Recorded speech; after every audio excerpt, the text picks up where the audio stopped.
Ruslan. Texas came out with a law limiting the access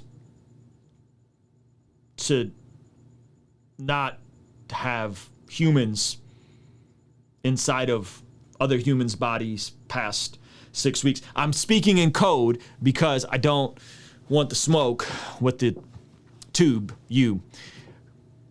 Yeah, so just, we know what we're talking about. We'll see if this video makes it through. But this is a pretty wild development in terms of what happened. Basically, they limited to the heartbeat, which is at 6 weeks. Okay, what does that mean? That means that the heartbeat is past that, you can no longer end the human inside of the human, okay? And the human inside of the human can't be ended at 6 weeks. The issue is that the big human who carries the other human, they don't find out, 85% of them don't find out about the human inside of the human until after 6 weeks, okay? Because 85% of developing humans inside of other humans happens after 6 weeks, because you could just not know, okay? The issue with this is there's no clauses for people who are victims of assault. There's no clauses for women who have a human inside of them that doesn't make it and then needs this procedure. So there's no clauses for them. And there's an incentive to Tekashi 6ix9ine on anybody that fulfills this procedure, including the Uber driver, family member, or clergy. That is also true, okay? And so I think the issue here is so layered and so nuanced, but I'll do my best to try and get to the heart of it to the best of my ability. If we are not decided on when the human's life starts, well, then this entire conversation is very muddled and confusing, right? Because you have one extreme that says it starts at birth, and they don't want no limitation ever, right? That's a pretty fringe, wild extreme, right?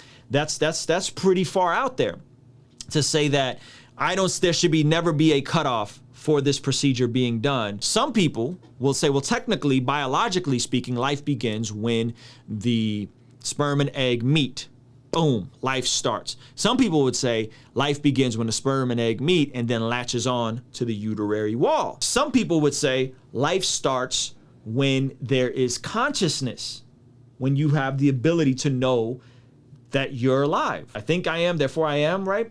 When you have the consciousness to know your life. The issue with the consciousness thing is, well, they say that babies aren't really fully conscious of their environment, that they're kind of in a fog for quite a while. So what do we do with that, right? So there's this wild spectrum of different views. The issue, or the caricature of the people who think it starts at inception, is that, okay, well, it starts at inception, but are you just about being pro-life or pro-birth, right? Well, if you're truly about pro-life, well, then you have to create some type of systems and institutions to care for these desired new lives that you wanted, right? And to provide for them. And some do. But there's a PR issue there. There's a marketing issue, meaning that people that are pro-life are often viewed as just pro-birth. Whether or not statistically they give more to charities who deal with this, or to halfway houses, to single mothers, because the perception is that they don't, and they're just about being pro-birth. So it becomes a convoluted mess. You have one side that's saying, nope, it's at inception, never, not for assault, not for incest, not for anything, absolutely off the line. And then people go, well, are you gonna take care of these babies? And they go, what? Huh? Someone said what? Right? That's not right. And then the other extreme is like, fam, you're literally cool with a 20-week, 24-week? Like that's a fully formed human. That's a body inside of the body. That's no longer my body, my choice. That's a body. That's a real body with all the organs and everything in there. That's a body, okay? So there's no middle ground with this conversation because it instantly leads to dogma. It instantly leads to dogma, which makes it that much more convoluted. And no one wants to actually say, okay, well, if that's your position, let's create more resources so that the act becomes unnecessary, not just limiting and illegal, but unnecessary. Let's put more resource there, which I'm for. 4D sonograms, caring for women, single mothers, I'm for. I do that in my real life. I don't brag about it, but I have family members that I take care of because I'm really about being about people's lives, other people's lives, the orphans. I'm really about that. So that I think as believers, as Christians, as people who value life, we need to do better with communicating the heart behind that. The other side is I think conflating this and saying, well, it's women's health and mind your business. And I can never get a clear answer on at what point are you just uncomfortable with the act? At what point? 10 weeks, 20 weeks, 15 weeks, up to when the child arrives? I can never get an answer there. It's just mind your business, my body, my choice. And then those people tend to be mad at the other people who don't want to get the bang bang. And then they say, my body, my choice, which that's a whole nother degree of hypocrisy, is it not? Both sides are hypercritical or hypocritical. You got one side saying, yeah, no, I'm not getting your bang bang and I'm not wearing a mask. However, women, I'm gonna limit what access you have. And then the other side saying, oh yeah, well, women should be able to do whatever they want because it's their body, their choice, but you need to wear a mask and you need to get the bang bang. This entire thing is mad confusing and convoluted. How do we have this conversation? And so I think the first question would just quite simply be, hey, when do you legitimately believe this act is no longer appropriate? Okay. And I think the solution to this is actually watching a documentary about this played out logically in a country called China. And it's called the One Child Policy. And it was a documentary made about it on Amazon Prime, I believe. And this documentary explores what they did on this logic that, well, we need to control populations and it's our job to dictate who can and can't be alive. And that anyone who's on the fence doesn't know, if you're on the other extreme, you need to watch that documentary and see how these were forced on people and then ask, were those humans or not? Did those people deserve those bodies inside of bodies? Did they deserve rights? Did they right? Because it's not that simple. And in respect to anyone that's on the left, like a Joe Rogan, who says, yeah, this isn't just as simple as someone else's, their body, their choice. No, this is more than that, right? Respect to anybody that's at least consistent in that regard. And the people on the right who are saying, hey, we got to outlaw this completely because you're impacting somebody else. You also got to be consistent with, in light of the panoramic that we're in and the bang bang, your body, your autonomous rights are also impacting other people when you want to run around here and, spread this vid. We have to be consistent. We have to have just scale. So my opinion is, I think that surprisingly, this is something that Donald Trump delivered on in terms of having a conservative Supreme Court. I think what we're going to see this is going to be a precedent for other conservative states, and it's going to go back to the states will get to decide what they want to do with this, right? I think this type of law, I'm like, yeah, I think it's reasonable where some restrictions are good with there being support for these women who don't want to carry this to term. What resources are there available for them? Can they go into a halfway house? Are there skills that are going to be available to them? Will there be some type of thing, right? So, because if we're going to be pro-life, womb to tomb, baby. Womb to tomb. Let's be consistent. Let's be congruent in that. And let's actually do what the scriptures say. And I'm not saying Christians don't do that. I know we do. I'm saying let's do that and some, and be clear that we do that and that people know that, man, if I'm at this fork in the road moment, I'm in a state where this is now restricted, I have resources to go to. I think that's what we need to do as Christians. Everybody should be stepping up. There's, I believe, 200,000 kids in the foster care system. Okay, I learned this from my brothers with Young Married Christian. There's 200,000 people, kids in the foster care system. There's 200,000 churches. Think about that for a second. 200,000 kids in a foster care system, 200,000 churches. That means if every church in America adopted one kid, we'd literally alleviate the foster care system. There would be no need for it. Think about that for a minute, right? Is that what we're known for? If that's what we were known for, I think we would be able to have more conversation about this and actually lead in this regard. So I think we got this whole thing, the way it's being framed, man, is real messy. It's real messy. It's real sloppy. Both sides are super duper sloppy, especially the people on the left that are like, yeah, no, it's none of your business. It's like, well, because you're telling these people over here, you know, what they do with their bodies is some of your business for the common good. And I'm saying, when does this start? When does this life start inside of another body? When does it start? You can't give me a clear answer. So if even that was agreed upon, well, we think that philosophically, life starts when the egg and the sperm meets. Okay, cool. Heartbeat law, respect. Okay, but these people over here saying, nothing past 12 weeks. Okay, so split the difference. There, I solved it. I solved the entire debate. Okay, split the difference. 10 weeks, banned. Unless there's specific ongoing circumstances like the mother's health or whatever, right? That's different. But to limit this to say that victim of assault, of incest, women that have had a miscarriage can't get access to services. But by the way, that is a thing. I don't know if some of you guys know this, but women who have a miscarriage further on in the process sometimes need this procedure. I have a close friend whose wife had to have the procedure, right? And it's terrible, but it's that or the woman's gonna die if you don't do the procedure. That's a real thing, right? Because the human inside of the human gets too big and they can't.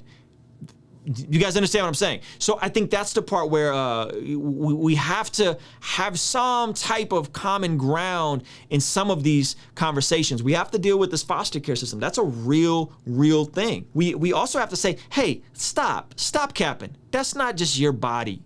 That's another body inside of your body. At what point do you acknowledge that? When there's a heartbeat inside of you, and now we hear two heartbeats, you can't just be like, that's my body. No, it's not that cut and dry. It's not that simple. And it's not just about your body because something happened. Now I understand, I'm empathetic to anyone that's been a victim of assault or anything. That's different. But to just flippantly say, it's not your body. That's weird dogma that's just as toxic as the people that are saying, under no circumstances, this thing can't be allowed ever. It's messy, man. It's messy. And so this is the part where my libertarian leaning views kind of get checked. And I go, I ain't that much of a libertarian when there's another person involved. Now, I think we all as believers, this is why I'm always like, be known by what we're for. Be known by what we're for. Be known by what we're for. Why? Why? Because if we're known by the people that are really willing to welcome in the single mother, really willing to welcome in the orphan, really willing to welcome in these people and care for them, 200,000 churches, 200,000 kids in the foster care system. If we did that, I think the narrative of this would have to change because you wouldn't be able to just to play it like, well, you guys just are pro-birth. Yeah, no, I'm pro-birth, and I was in a chat today with somebody, and they were kind of saying this, and I said, fam, no. I take care of people. In my real life, I take care of people. I don't go on here and I don't flex about it, but I really take care of people. Like kids, right? And I could do more, and I will do more. And so those are my thoughts on this whole thing, man. I think ultimately, I like that there's restrictions on it. However, I think there also needs to be resources available to people who are at this crossroads section. There needs to be healthcare provided for them. There needs to be something. They made a mistake. They blew it. And I think the church can step up and help with some of this stuff. I don't think it all needs to be the government. I think churches can step up and private citizens can step up and we can do charity and take care of people. It's a messy situation, and it's just going to be framed mad toxic, yo. It's going to be framed mad toxic. It's going to be, you want to oppress women versus, you want to just... You know, and it's like, fam, you got to find some common ground in these situations, and nobody wants to, and that's why this is such a polarizing situation. Only going to get more polarized until people sit down and just talk to each other. Like, let's have a real deal conversation. You really mean to tell me that you're cool with this up until 20 weeks, up until 24 weeks, up until 40? No, you're not. Like, cut it out. Watch that movie. If you lean towards that, watch that movie and really see that. Like, really see that logic flesh out. Really see the logic where human life is no longer valued, where human life is now, we get to decide. See that documentary, One Child Policy. It's a documentary about China. They just ended in 2015. Utterly barbaric, utterly just depressing. It'll break your heart. When you see the conclusions of this and you see how formed a lot of these humans are, it's not just some little thing of bacteria. You know what I mean? So those are my thoughts. And I understand, by the way, I understand that a lot of the late term situations are very infrequent as well. I understand that. I understand 85% of people after 6 weeks. I also understand that the majority of people don't do the late term. I get it. I understand that. However, the most shocking statistic to me in all this is around 45 to 50% of people who had the procedure done have had it done previously, which to me is not about rights and access and healthcare. No, you're just now being flippant, and now this is something that's happened at least twice to you, and that for at least half the people doing it, or approximately half the people doing it, and that to me that's not normative, fam. You got to figure that out. We got to figure out some type of technology to prevent this from happening. But you also got to take some responsibility in saying, yeah, I can't just be out here doing whatever I want and then repeating this cycle of this act that is now limited in Texas. So those are my thoughts. Probably not the most politically correct, probably upset all of you guys, but those are my thoughts on the situation. Kingstream Entertainment, Ruslan. When the culture says do what you love, we respond with love what you do. You may have responsibilities that you aren't passionate about, but loving what you do means being faithful to what's in front of you, committing to excellence as if that were your greatest dream. Colossians 3:23 says, work diligently at whatever you do, as though you were working for the Lord rather than for people. Love what you do. Love what you do. Kingstream Entertainment, Ruslan. Yo, thank you so much for making it to the end of this video. If you found it valuable, considering giving it a like and subscribing. This month, I'm releasing the Love What You Do collection, and to celebrate, I'm doing a 3-day virtual event to help us go from learning to love what we do to ultimately doing what we love. By the way, it's free, so hit the link in the description to grab your seat today.